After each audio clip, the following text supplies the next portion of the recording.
I'm Jacob Courtwright, and this is The Locker Room.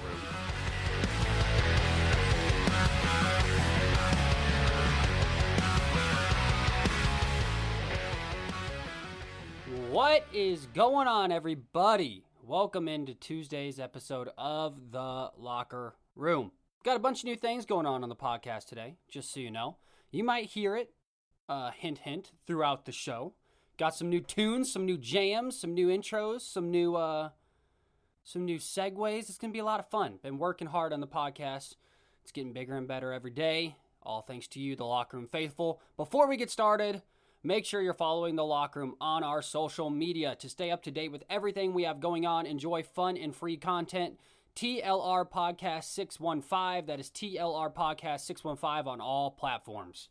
This episode is brought to you by FNX Fitness. Go to fnxfit.com. That is fnxfit.com for all of your gym needs. I'm telling you, I'm in the middle of a workout challenge with a massive group of my friends, and it wouldn't be possible, well, A, if I didn't actually go work out, and B, if I wasn't using FNX Fit products. I'm telling you, from recoveries to my supplements to my pre-workout to my post-workout, everything I need. Oh, and including now clothing. FNX Fitness has you covered all the way around when it comes to your gym needs. Use the code TLRHOST for 15% off your order.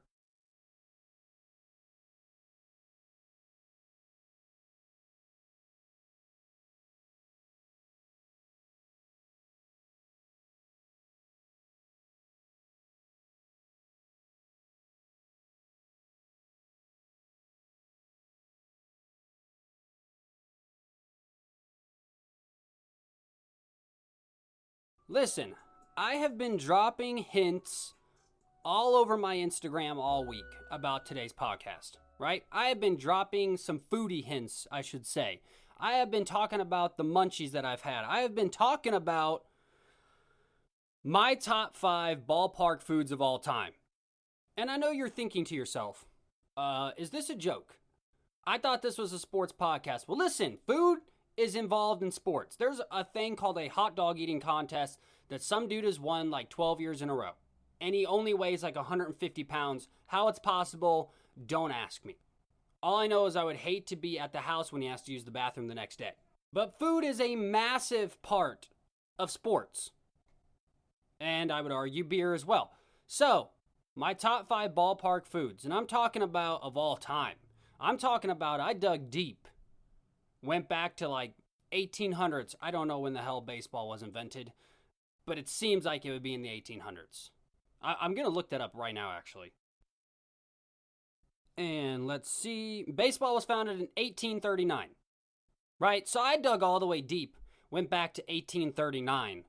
And by dug deep, I mean I Googled top ballpark foods of all time. It gave me a list of 20 of them, and then I narrowed down the 5 that I think are the creme de la creme, the 5 must-haves when you go to a baseball game. Okay, so when I say I did deep dives and all, I'm just lying straight to your faces. Oh, I just Googled it, and then I chose 5 things that I would eat at all times when I'm at a baseball game.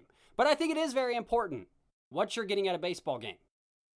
And I know this sounds silly, but listen, if you haven't ever been to a live baseball game, you need to go, because baseball sucks on TV and is awesome in person.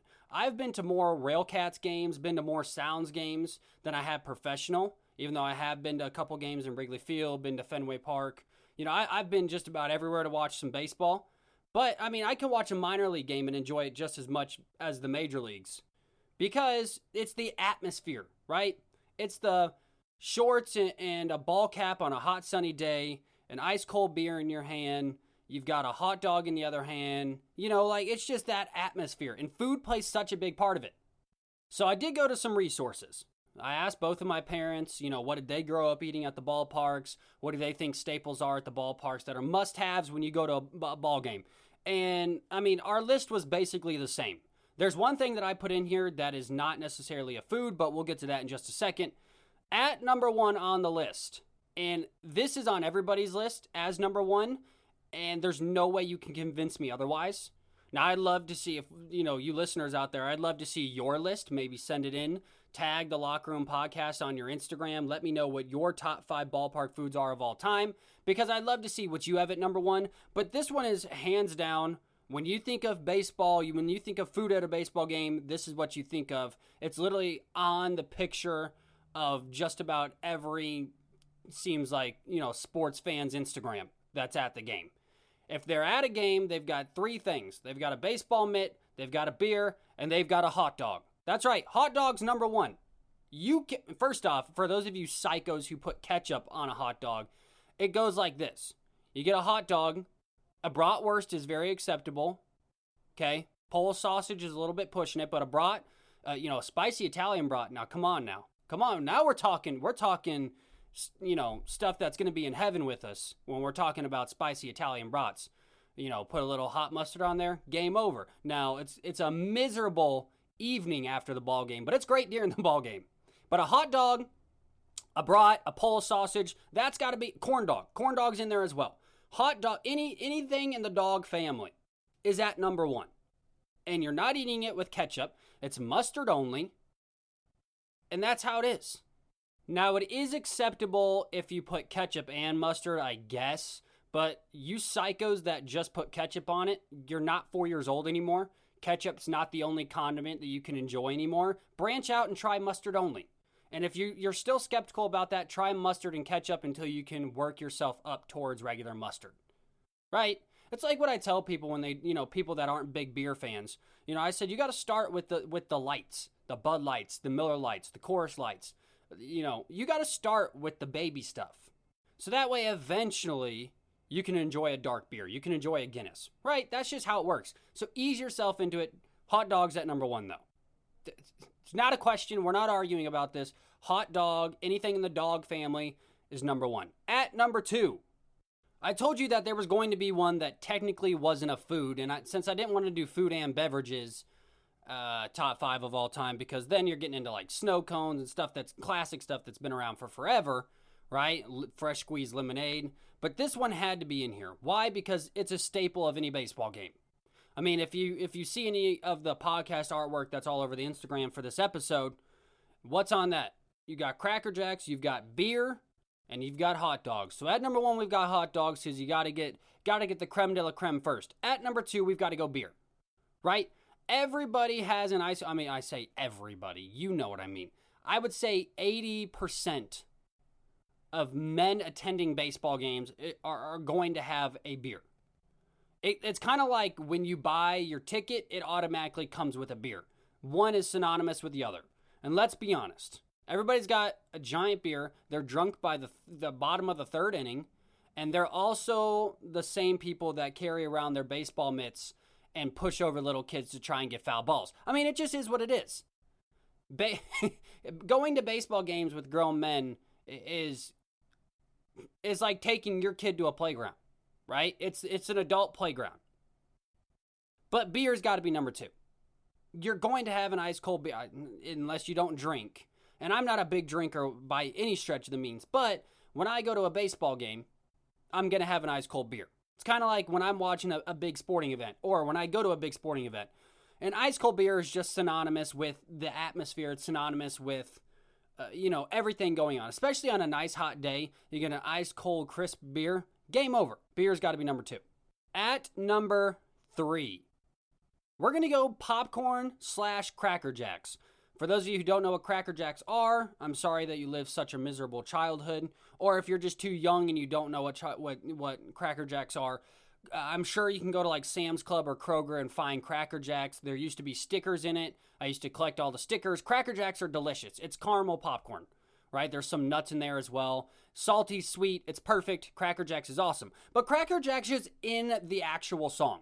Buy me some peanuts and Cracker Jacks, right? Like Cracker Jacks is a staple. And once again, if you look at the artwork that's with this episode on Instagram, it's got a hot dog, a beer, and Cracker Jacks. I love Cracker Jacks. It is a perfect mixture of salty and sweet that's not, ice cream out of a plastic baseball cap, right? Now, don't get me wrong. You best believe if there's some Dippin' Dots out there, I'm going to go find some Dippin' Dots in a plastic baseball cap and overpay $10 just to get a small plastic baseball cap filled with Dippin' Dots. That's a for sure.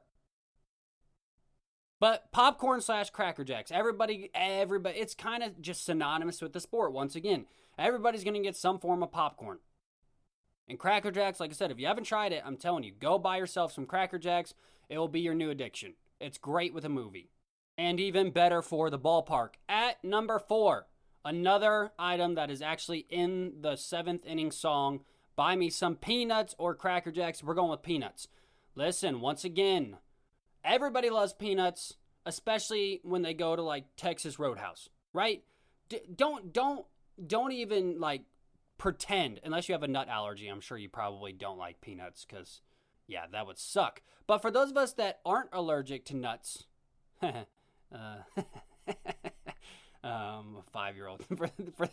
For those of us that don't have a peanut allergy and can actually eat, can actually enjoy nuts. It's so hard to get through, just so you all know. And I'm really not trying to make my 5-year-old brain go this way. It's just, it is what it is, right? I'm a 5-year-old. But, oh, man.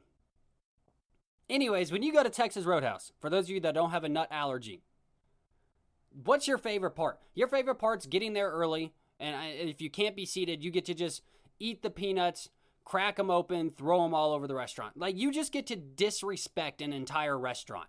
That's why everybody loves Texas Roadhouse. Now, if you don't know, have a Texas Roadhouse by you, you have a Logan's. Logan's is the same thing, except a crappier version. Texas Roadhouse rocks. They've got the better rolls. Let's be honest here. But we're not debating that. We're debating top 5 foods of all time. So, but you love going to those restaurants, cracking open some peanuts, and just throwing the shells wherever you can. I know that I disrespect Texas Roadhouse probably. Like, I crack the shells and then find the most creative place to try and put the peanut shells. Because why? Because I'm a little bit of a jerk and, I'm working on myself here, you all. All right? So I'm not proud that I crush peanuts and then put them, in the corners of the booth, or that I, throw them in the reception area where the hostesses are standing. Like, listen, I'm not a perfect human, but I'm trying, okay? But, I mean, even talking to my parents, peanuts was one of the very first things that ballparks had, and they would literally throw the peanuts to you, which now you couldn't do because someone's likely to sue after getting hit in the head with like a 3-ounce bag of peanuts. So why not take the fun out of everything? But like my parents said, growing up and going to the ball games, they would literally, you would buy your peanuts and then they would throw them to you. And it was just one of those things that was synonymous with baseball from the, it was around for so long. It was one of the very first snacks that was brought into baseball stadiums. And I love peanuts, and I love eating peanuts at a ball game. I've done that several times as well. Going to Sounds games and just get a bag of peanuts. It's kind of like whatever salty flavor you're in for that night, right? Do you want to go popcorn? Do you want to go peanuts? If you have both, you're a crazy person because that's just way too much salt and your cholesterol is going to go through the actual roof. But peanuts has got to be up there, okay? And last but not least, this one was very tough. Because if you go back and look at the history of like ballpark foods, when I talk about ballpark foods, by the way, I'm not talking about like the Titan Stadium, Nissan Stadium, where you can literally order Texas Roadhouse or Logan's Roadhouse. I forget which one it is. You can order like full meals from restaurants. Like there's some places that have Chick-fil-A. I went to a Georgia football game, and connected to their stadium was Chick-fil-A, Taco Bell. I'm not talking about like fast food restaurants. And I'm not talking about foods that are specific to the regions, like Philly cheesesteaks in Philly. Yes, those are, I'm sure, staples to somebody that's from Philly and that goes to those games, but that's not synonymous for all ballparks. These are things that all ballparks encompass, more specifically baseball stadiums encompass. So this decision was tough, though, because pretzels have been around for a very long time. Nachos have been around for a very long time. Of course, you can get the commemorative plastic helmet with your choice of soft serve ice cream. And out of all the different choices, I chose nachos. Now, let's be honest. Nachos are awesome at any point in time. Anytime you have something that literally has melted cheese with it, you're in for a good time, right? But you get those big nachos. One side has salsa, and if you don't mix your salsa in with your nacho cheese, some people don't like that, then the salsa's basically pointless to even be a part of it. So that's why next time you go order some nachos, you order double cheese and extra jalapenos, because you want your mouth to be on fire, but you also want burning hot melted cheese that was melted by a 15-year-old on both sides of the cup. tray, right? I mean, it is what it is. Take that life hack as you will. Extra jalapenos, double cheese, forget the salsa. Get it out of here. We're not at a Mexican restaurant. I don't want salsa, right? That's about the only time that salsa is amazing is when you're at a Mexican restaurant and putting it on tacos or your chips and salsa before the meal. But I went with nachos because that's what I would want to eat. And that rounded out my top 5 ballpark foods of all time. So like I said, I'd love to know what you think. I'd love to know what you're feeling here. But I'm going hot dogs. Give me a hot dog, mustard only. If they have a spicy Italian bratwurst, give me a spicy Italian bratwurst with mustard only. Give me a Miller Lite, Chorus Light, Bud Light, any of the lights I'm game with. Then give me some Cracker Jacks, give me some peanuts, and lastly, top me off with some bangin' nachos, double cups of cheese, and extra jalapenos. And that's the way the news goes. Now let's get into the nuts and bolts of this episode. It's called Trust Issues for a reason, and no, this has nothing to do with any sort of relationships or with your husband or with your wife or girlfriend, boyfriend, dogs, whatever. This is about what quarterback I trust. I'm going to go through all the quarterbacks in the NFL. And we're going to talk a little bit about the young rookie quarterbacks. They've had their debuts. But we're going through each quarterback in the NFL. Do I trust him or do I have issues with him? Am I going to put my faith and trust that this quarterback, with the game on the line, with the ball in their hands, with a minute left, can go down and give me a winning drive, that this quarterback is going to be good for my franchise in the future? Or do I have issues? Is this I don't want to give away that one because that's a pretty big one we'll talk about here in a second. But is this a situation where this quarterback had a lot of hype behind him? They were given the keys to a Ferrari, and now they've traded in that Ferrari for a piece of crap Pontiac. And I'm not talking about like the new Pontiacs because they're actually kind of cool. But they traded it in for like a 1986 Pontiac piece of crap GT, whatever. It sounds like it would be a car. Probably is a car. Or my car, a crappy Nissan Altima that is driven by every old person that's ever existed. So, super simple. Let's start it off. Okay, first off, this is also in no particular order, so don't think I'm ranking the quarterbacks because we're going to do that closer to the season.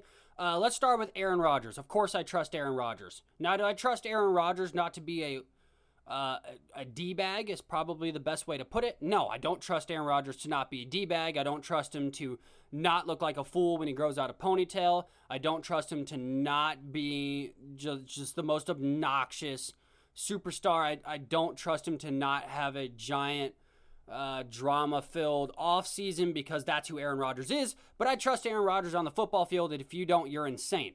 Aaron Rodgers has arguably the most talented arm in NFL history. And, I mean, that, of course, that can be debated with Patrick Mahomes and several other people that have insane arms. But Aaron Rodgers is a one-of-a-kind, a top 5 to 6 quarterback of all time. Of course, I trust Aaron Rodgers. Next up, let's go Patrick Mahomes. Yeah. I think I'll put my trust in Patrick Mahomes. If Patrick Mahomes walked away from the game of football today, he already has the largest shoe deal in NFL history. And he's already a Hall of Famer. And how could he not be a Hall of Famer? He's already won a Super Bowl. He's already been to 2 Super Bowls and lost to, unashamedly, an incredible defense and Tom Brady. So it's not like he lost against, Phillip Rivers magically made it somehow and he lost to Phillip Rivers. He lost to the greatest of all time in Tom Brady. I trust Patrick Mahomes. First off, he seems like he's a very good guy. If you look at him on his social media, he's got a cute little wife. He's got a brand new baby. He just seems like talks like Kermit the Frog, though. Like, we can be honest about that. His voice is like nails on a chalkboard. Like, when he walks around, he's, hey, where's my money? You're just like, holy, that's a human speaking? I thought that was Kermit the Frog in this press conference. And if you don't think I'm doing a TikTok about that in the very near future, you are out of your mind because it drives me up a wall every time I hear him talk. Every time I hear him talk. His hair is cool, but his voice is miserable to listen to. So I don't trust him if it's to leave a voicemail or like a callback voicemail or to give a speech because I don't think I could sit through and listen to it. But as far as football goes, Patrick Mahomes is one of the most trustworthy guys you can have in the NFL. I mean, Dude is basically like Iron Man. He's not getting hurt that often. And when he did get hurt, I mean, it was because he had a horrible offensive line, and we saw that exposed in the Super Bowl. But Patrick Mahomes is the new era of Aaron Rodgers, the Tom Brady's. He's that guy that we're going to be in the conversation every single year of, oh, this guy's going to be in the MVP conversation and or appearing in Super Bowls every single year. So, yeah, I trust that guy. Let's go with Tom Brady. I mean, no, I don't really trust him anymore. I mean, he doesn't have the arm strength. His footwork's a little bit slow. He can't scramble worth crap. His deep ball is not as accurate as it used to be. Oh, I'm sorry. Yeah, of course you trust Tom Brady. Oh, this one's the dumbest one. I feel dumb for telling you that I trust Tom Brady. That's how over the top secure I am in the fact that Tom Brady is arguably the most trustworthy player in the NFL. But I'm just going to go ahead and say it. He is the most trustworthy person in the NFL because he just went from New England down to Tampa and won Tampa a Super Bowl. And halfway through, what did you hear all these dumbass sports reporters, all these stupid guys going, oh, I think the Bucs are going to get knocked out. Look, they're not playing their greatest. This is what Tom Brady does. Tom Brady is the LeBron James of the NFL, the greatest of all time. Right? You'd send LeBron to... I'm just kidding. For those of you Jordan fans who just tried to turn off the podcast, calm down. I'm just messing with you. I'm not really comparing Tom Brady to LeBron James because, let's be honest, LeBron James is on another planet. No, I'm joking. Tom Brady's on another planet than LeBron James. But he's one of those guys where you could plug Tom Brady into just about every... there's 15 teams I could send him to right now that would be Super Bowl contenders and probably would win. Now, there's some... You can't send him to Detroit or to the Jets and be like, hey, go win a Super Bowl. That's like LeBron James when he was at Cleveland the first time. Hey, can you drag Matthew Dellavedova to a championship? Can you drag Delonte West to a championship? Exactly. Right? It's just unfair. But Tom Brady literally just goes to different franchises, wins Super Bowls like it ain't nothing, and the dude's 1,000 years old. Fun fact for you, and this is a very true statement. You can Google it as soon as you get done listening to this. His surname before he changed his first name to Tom was actually Moses. Yeah, Moses Brady. That was his name. I mean, Tom Brady, of course you trust Tom Brady. It's just, I feel dumb talking about this. Tom Brady, if I were the Titans or the Bears, I would trade my entire future for 1 year with Tom Brady and just be happy with winning my one championship, right? If I'm a Titans or a Bears fan, because listen, it's looking like it's going to be a tough road for both of us. The Bears, my Bears, we for some reason are going to start Andy Dalton and give Andy Dalton the reins because it's his time, in his own words, which is, don't get me started. And then the Titans are always on the cusp, but their defense always sucks because their cornerbacks and their safeties for some reason can't get on the same page and stop anybody on third down. But I would trade I would trade 7 first-round picks, my entire starting offensive line. I wouldn't even care. Tom Brady fixes everything. He's like the Flex Seal dude, right? Where he's like, oh, do you have a boat that's leaking? Use Flex Seal. And he smacks that patch on the boat and then it's floating in the ocean, right? He is that guy, but for the NFL. Speaking of somebody who could use Flex Seal on his ankle and on his shoulder, Dak Prescott. Do I trust Dak Prescott? I want to. Let's put it that way. I want to trust Dak Prescott. Dak Prescott is a good quarterback. Now, is he worth being the highest paid quarterback in the NFL? No, that was one of the dumbest mistakes. You've heard me ad nauseum on this podcast say you need to fire your agent. When he was arguing, saying he deserves to be paid more than Mahomes and Brady and blah, blah, blah, blah, like, I am very tough on Dak Prescott. I also could not care less if the Cowboys ever exist again in the rest of my life. I don't really care for the Cowboys either. But I want to trust Dak Prescott. Now, the question is, do I have an issue with him? Do I trust him? Or am I don't know.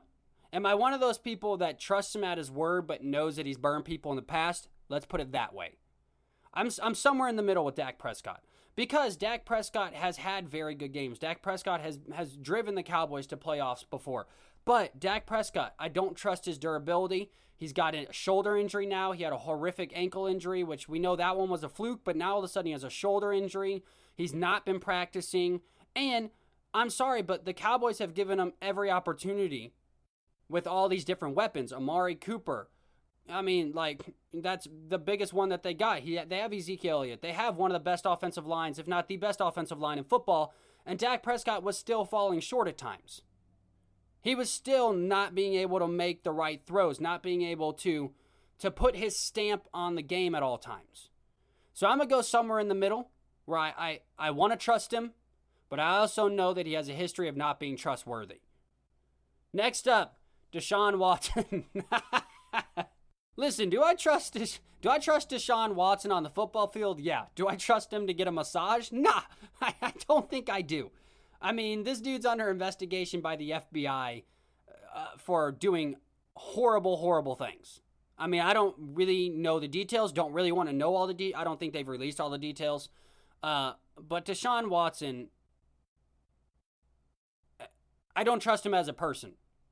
I trust him as a player. That's probably the best way to put that. And I know for some of you that are out there like, I can't believe you made that joke. Listen, it's all just comedy. I don't mean anything by it. Of course, I'm not trying to downplay what he's been accused of. All I know is there's just been a lot of people accusing him of a lot of different things, and we're just going to have to wait until the evidence comes out to figure out what the heck is going on because the FBI is involved now. But Desean Watson, you trust him on the football field. I do not trust him as a person. You can only, I mean, after 2 people's a lot. When you're at like 30 plus people, it's almost overwhelming. So, all right, let's get off the awkward subject. Let's go to Josh Allen. I think I trust Josh Allen now.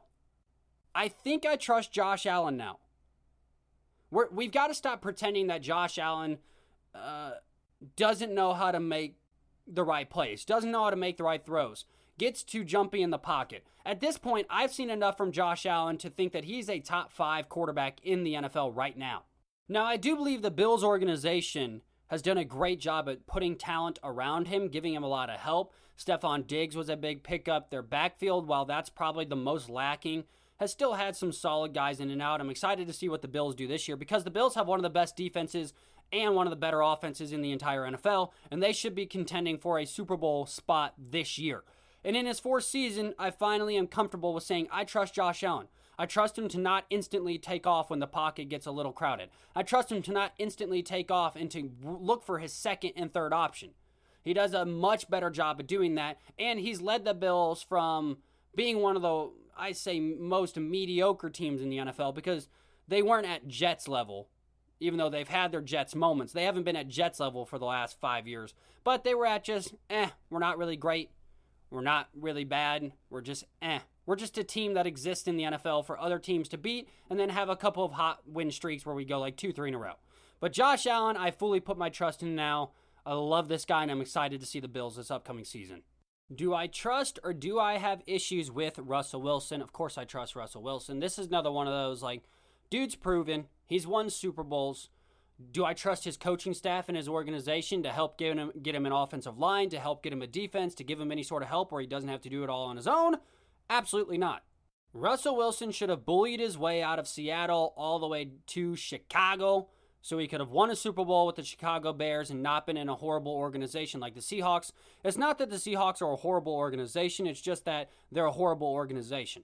And I know that they're successful, but it's take Russell Wilson off of that franchise and insert some other quarterback, I don't think you see the same success.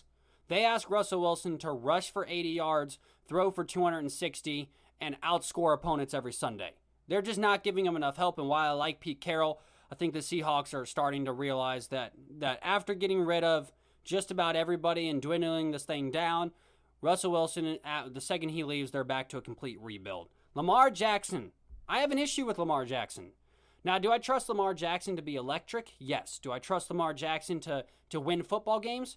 I would say yes. Do I trust Lamar Jackson in the playoffs and to win championships? I don't think that I do. My issues with Lamar Jackson have always been as follows. Learn how to throw the ball accurately and spread the ball around. Every year when I talk about my Super Bowl candidates, and I'll do it again this year before the season starts, I talk about what does what does Lamar Jackson need to do? What do the Ravens need to do in order to make their way even further into the Super Bowl conversation? And it's always the same answer. They have got to learn how to spread the ball around. They've got to learn to stop dumping the ball off to the tight end in order to stop running. Yes, it works in the regular season. Yes, it might win you a playoff game or two. But at the end of the day, when it comes to the championship games and to the Super Bowl, good teams are going to take away your best strength. So the Ravens, great at running the football, mediocre at passing the football. So if they improve their passing, then they become a true dual threat team. Then they're almost impossible to contend with. Lamar Jackson, I have trust issues with him. I have not seen accurate enough throwing. I have not seen consistency when it comes to throwing. I've not seen him really spread the ball around. Now, a lot of that was because they built the team around just running, which is great. But now he's got players. He's got Rashad Bateman. He's got Hollywood Brown. He's got a tight end that literally snags anything that comes his way. But I do have an issue with Lamar Jackson. Do I trust Matt Ryan? If this was about the first 3 quarters of the football game, then yes, absolutely I trust Matt Ryan. He's awesome, puts up big numbers, can sling the football around. Do I trust Matt Ryan when it hits the 4th quarter and when times matter? No. Why? He blew the biggest lead in Super Bowl history. If you're that dude, if you're that quarterback, if you're that leader, you cannot give up leads like that. You cannot blow the ball game like that. That's just facts. I know there's a lot of things that go into it, the defense, but at the end of the day, if you're that dude, if you're an Aaron Rodgers, a Tom Brady, if you're one of the guys, you can't lose that football game. You've got to throw your way into some first downs and lead your team forward, take some more time off the clock. I mean, he was just 3 and out all the time. Now, of course, play calling and defense has a lot to do with it. But at the end of the day, a good quarterback does what Tom Brady does, which tells Bill Belichick, screw you, I'm going to run what I think is going to work. And Tom Brady now sits with, 6 rings, 7 rings? He has so many at this point, I don't even remember. But I don't trust Matt Ryan. I have trust issues with Matt Ryan. And it's mainly the 4th quarter. Do I have trust issues or do I trust Joe Burrow? Now we're getting into some of the younger guys. I trust Joe Burrow to throw the football. I trust Joe Burrow to put up a lot of yards throughout the air. Do I trust Joe Burrow to take care of himself physically? I don't think so because we have not seen that as of yet. But he's still very early into his career. So I'm not going to go ahead and say I fully don't trust him or that I fully trust him. I'm going to go somewhere in the middle as well. I'm taking him for his word that he's going to continue to improve on not putting himself in harm's way, that he can throw an accurate football, and that he can move in the pocket a little bit better because I think we did see a lot of cement feet, as I like to call them, in the pocket last year. But when he was out and about and just chucking the rock, I mean, dude was putting up 380-plus yards a game. Now, I don't think the Bengals really need to make him do that because this isn't 2017 Big Ben. He needs to stop just chucking the rock every 5 seconds and throw it 40 times a game. But I would say that I'm somewhere in between. Next up, Justin Herbert. Go Ducks. Yes, I trust Justin Herbert. Do I trust Justin Herbert to go out there and win me a game? Yeah. Do I think Justin Herbert has a lot to work on? Yes. But the reason I'm not in between with Justin Herbert, the reason I don't say, because I think we saw a lot from Justin Herbert last year. I can trust Justin Herbert to be mentally ready. I can trust Justin Herbert to run the offense. Now, does Justin Herbert like to put the ball in harm's way and try and extend some things? Yeah, but that's just small rookie stuff. That to me is not a big issue. That's stuff he will learn in due time. Because he's very smart, picks up quickly, and you saw from game 1 to the last game that he played, he was already starting to limit those mistakes and progress as a quarterback. Right? Heck, do I trust Tom Brady when the blitz is coming? Not a whole lot of times because he doesn't know how to really get out of harm's way. It's his biggest flaw. So every quarterback's going to have its flaws, but I trust Justin Herbert to go out there and win me a football game. Do I trust Ryan Tannehill? Yes, I trust Ryan Tannehill. First off, the hate on Ryan Tannehill is quite ridiculous. And this has nothing to do with the fact that, we're in Nashville, that I like the Titans, but Ryan Tannehill has been nothing but great for the Tennessee Titans, and he still gets crapped on by the media. I mean, he has Derrick Henry. I got that. But, Ryan Tannehill, ever since he left Miami, has been an outstanding quarterback. He's in the top when it comes to percentages in the NFL. He was right there with Patrick Mahomes last year. Ryan Tannehill is the quintessential game manager that can also make the throws. And what I mean by that is, when you talk about a game manager, I think Mac Jones is going to be a very, very good game manager. Do I trust Mac Jones to bomb it deep and to stretch the ball out? Probably not a whole lot. But I trust Ryan Tannehill to make the deep throw. I trust Ryan Tannehill in the play action. So Ryan Tannehill has got to be when I rank quarterbacks here in a couple of weeks, he's going to be high on my list. I'm just telling you now. Of course I trust Ryan Tannehill. Do I trust Kyler Murray? I've got some issues. I'm just going to go ahead and say it. I've got some issues, and here's why. I expected Kyler Murray to take a bigger step up last year, and he didn't. So part of me is this is more skepticism going into the season, and that's why I'm going to put the issues label beside him. Have we seen all that Kyler Murray is in his first 2 seasons in the NFL? Just a good quarterback, not going to be great? Or does Kyler Murray have a lot more room that he can grow and be a much better quarterback and can be in that great category? I've got issues with his growth and with his decision-making a lot of the times. He does have quick feet. And by quick feet, I mean when it says high, and I get it. He's trying to run back as fast as he can and get out of the way of the lineman because he is a whole inch tall, so he's got to be able to see wide receivers down the field. So I get that, but I've got some issues with his growth. Have we seen the best of Kyler Murray and he's going to cap out, or is there a whole lot more of Kyler Murray to come? I think that's the big question that remains. Do I trust Matthew Stafford in his new home? I trust him with the Rams. I would say that I didn't trust him with the Lions. Now, with the Lions, he didn't have a whole lot to work with, which is why that issues button fell beside his name if he was with Detroit. Now that he's with the Rams, Matthew Stafford, skill-wise, is a top 10 quarterback. Now, numbers-wise, I know he's off and on in the top 10, but skill-wise, this dude has one of the most incredible arms in the NFL, but when he's playing in Detroit and losing 10 games a year, no one really cares, right? I trust Matthew Stafford with the Los Angeles Rams. He's got Robert Woods. He's got Cam Akers. I mean, he's got weapons. He's probably got the best defense in the NFL as well. Yes, I trust Matthew Stafford, and I wish people would give him more credit for the skill that he has.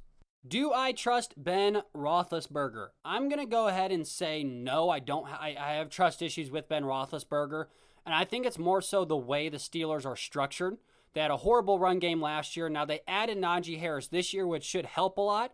But from what I've seen from Big Ben since he's been back, now I know he's been battling injury, is he can't push the ball down the field. He can't throw the ball 45, 50 times a game like they're making him do now. And until I see a drastic change in the system and until I see the run game actually be successful, until I see the offensive line block, I'm going to have issues with Big Ben. Because what we have continued, and trust me, I had him on fantasy last year and he drove me up a wall. He would go off for 90 points and then he would suck crap for 13. Big Ben cannot continue to throw the rock 40 times a game. It's just a fact. Statistically, he was one of the worst in the NFL and percentage-wise based on, I mean, granted, he's throwing a whole lot more than other people, but I don't know that I can trust Big Ben. Can I trust Derek Carr?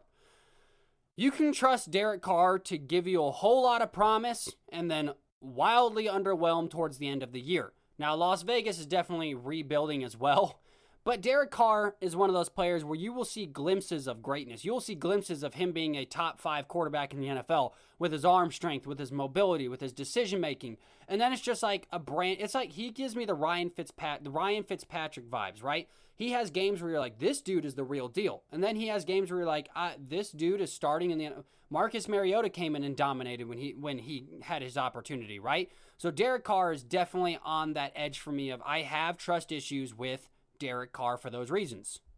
Do I trust Kirk Cousins? I would say yes. I trust Kirk Cousins. I trust him to be what he's always been, which is just an okay game manager. He's going to put up numbers. He's going to win you some games. He's going to make dumb mistakes. He's going to hide on the big stage. I mean, I trust Kirk Cousins to make the Vikings the third best team in that division. If Justin Fields is playing, they're going to be probably the second best team. Of course, you got Packers with Aaron Rodgers returning, which dadgum you, Aaron Rodgers. But my problem with Kirk Cousins has always been he's just, he's fine. There's better starting quarterbacks in the league. He's always going to be consistent. He's got a nice little niche system that he has up there in Minnesota. So, yeah, I mean, I guess I trust Kirk Cousins to be Kirk Cousins.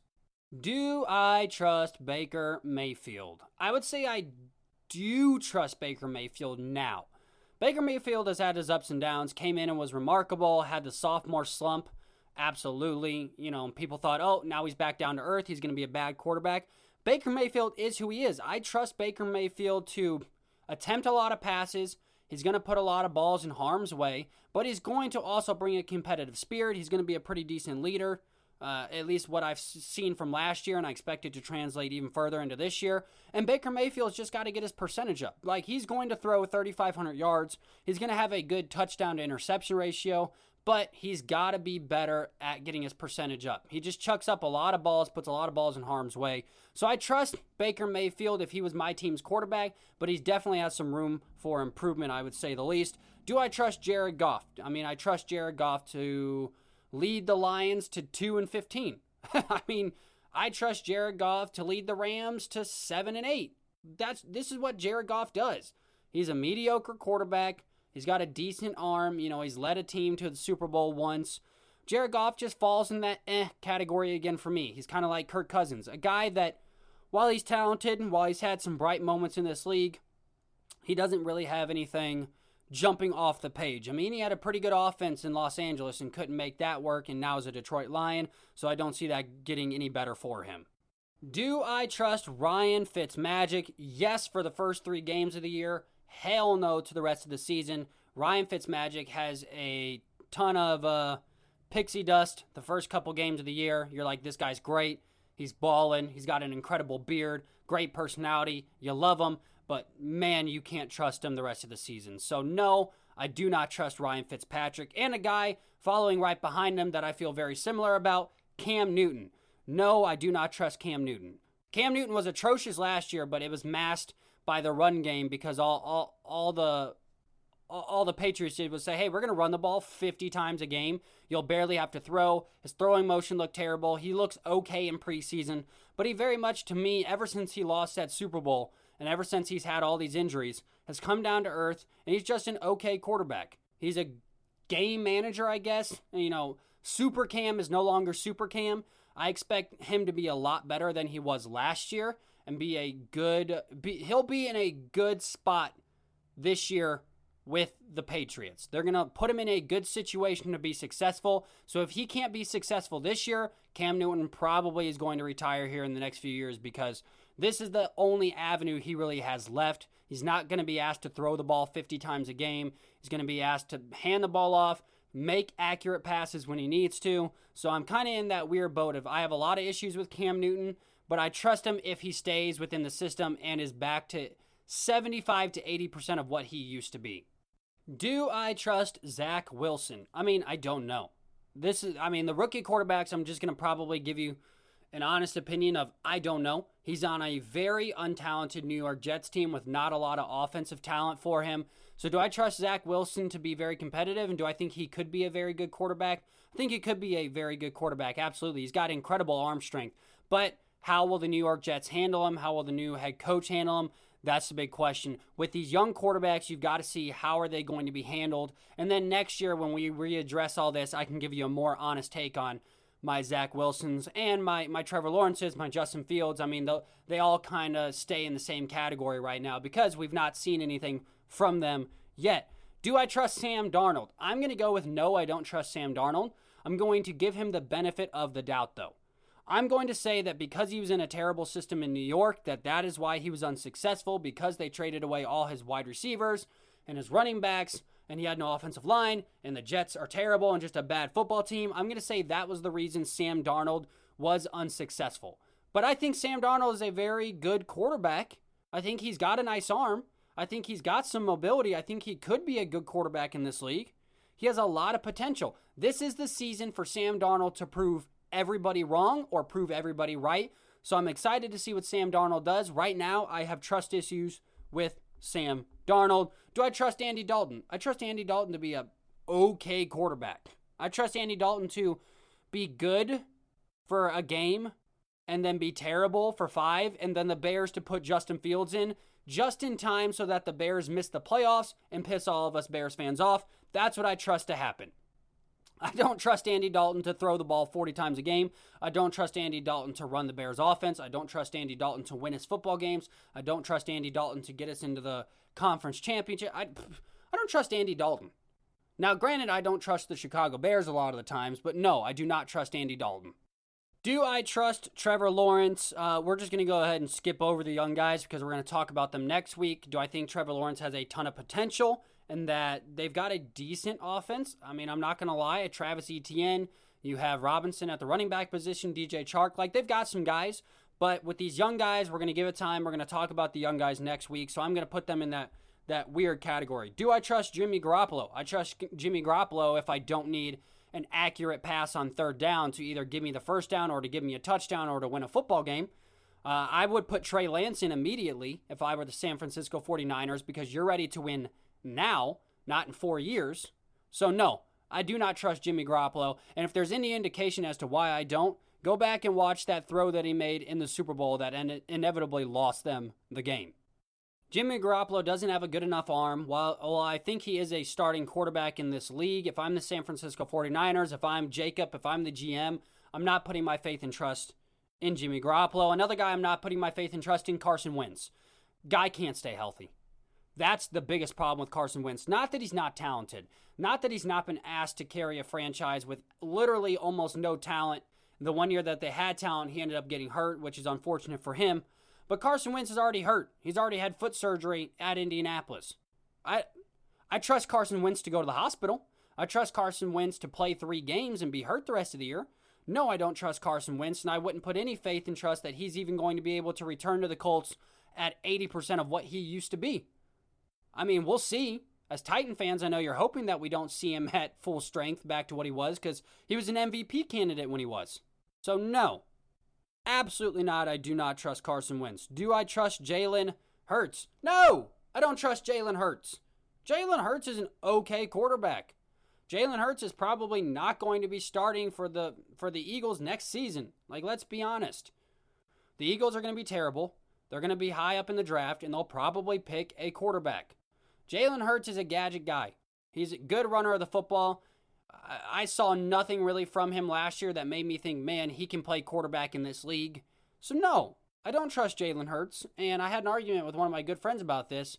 He said that he would put Jalen Hurts on his team today. And by all means, if you are going to give up your quarterback for Jalen Hurts, more power to you. But I'm not going to give up a pack of gum to get Jalen Hurts as my starting quarterback. Do I trust Tua Tagovailoa? No. No, I don't trust Tua Tagovailoa. Listen, Tua Tagovailoa was way overrated going into the draft talent-wise. He had a horrible hip injury, so I definitely understand the skepticism from scouts about that.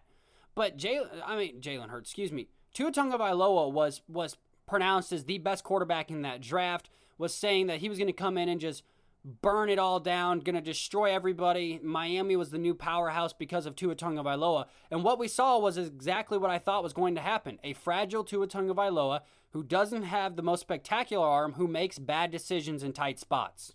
In Tua Tagovailoa's preseason game, he's already thrown an interception, and it was an atrocious interception. I mean, his guy was not even close. We saw him come in and take over the starting job for Ryan Fitzmagic. And at one point, he was like 3 for 11 at halftime with an interception. Now, I'm not saying there's not tons of room for improvement, but the big question mark that I've always had with the Miami Dolphins is Tua Tagovailoa. I would not have sat Ryan Fitzmagic the way he was playing. I don't believe that Tua Tagovailoa is that guy. And if there's someone that I'm not putting my faith in, it's Tua Tagovailoa. I would put my trust in this next guy, Drew Lock, over Tua Tagovailoa. Now, let's go to Drew Lock. Do I trust Drew Lock? I trust Drew Lock in a sense. I'm leaning more towards I have issues with him because there's definitely some issues with him. He's looked amazing in preseason, which I know preseason doesn't account for a whole lot. But he's looked great in preseason. Had like 2 touchdowns, 180-something yards in a preseason game. Like I said, I know it's preseason. But this is the year. It's kind of the same thing with Sam Darnold for me. This is the year that he either proves everybody right or proves everybody wrong.